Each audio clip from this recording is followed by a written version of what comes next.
విభజన హామీలు రాష్ట్ర అవసరాల కోసమే జగన్ ఢిల్లీ వెళ్లారని చెప్పారు ఏపీ మంత్రి బుగ్గన. వైసీపీ మినహా టీడీపీ అన్ని పార్టీలతో పొత్తు పెట్టుకుందని సెటైర్ వేశారు.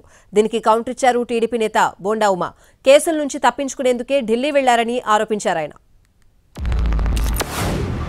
ముఖ్యమంత్రి గారి ఢిల్లీ పర్యటన యాజ్ యూజువల్ రాష్ట్రానికి సంబంధించిన వివిధ అంశాలు ఉన్నాయి. ఆ అంశాలు మాట్లాడేదానికి పోయినారనమాట. పోలవరం ఆల్మోస్ట్ ఒక ఫైనల్ స్టేజ్ ఆఫ్ దీనికి వచ్చింది. పోలవరము మనకు సంబంధించిన కొద్దిగా స్పెషల్ అసిస్టెన్స్ స్కీమ్స్ ఉన్నాయన్నమాట. గత 4-5 సంవత్సరాలుగా 2014 నుంచి 19లో ఎన్నో స్టేట్కు సంబంధించిన రీఆర్గనైజేషన్ విషయాలన్నీ కూడా మధ్యలో వదిలిపెట్టినారు వాళ్ళు. ఏది సంకీర్ణ ప్రభుత్వం అయ్యింది కూడా.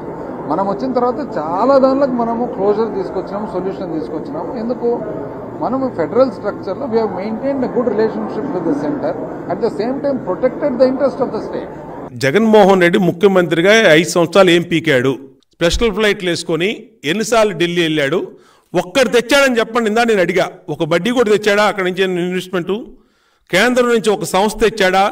రైల్వే జోను రైల్వే మంత్రి మాట్లాడాడు మొన్న. 58 ఎకరాల భూమి ఒక రైల్వే జోన్ పెట్టలేదు విశాఖపట్నంలో అని చెప్పి మాట్లాడాడు. ఎంత సెంటిమెంట్ అండి విశాఖపట్నం ప్రజలకి అది.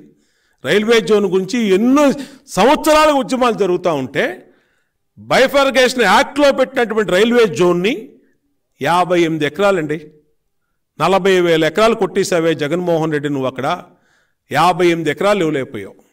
25 మంది ఎంపీలు ఉండి కేంద్రం మెడలు వంచి అని ఇలా చేయి తిప్పి చూపించాడు. ఇట్ట వంచి ఇట్ట పట్టుకొచ్చేస్తానన్నాడు. ఏం పీకావు నువ్వు? 5 సంవత్సరాలు ఇంకా అయిపోయింది. చివరి సమావేశాలు కూడా అసెంబ్లీ సమావేశాలు ఏం పీకావు అని అడుగుతా ఉన్నా.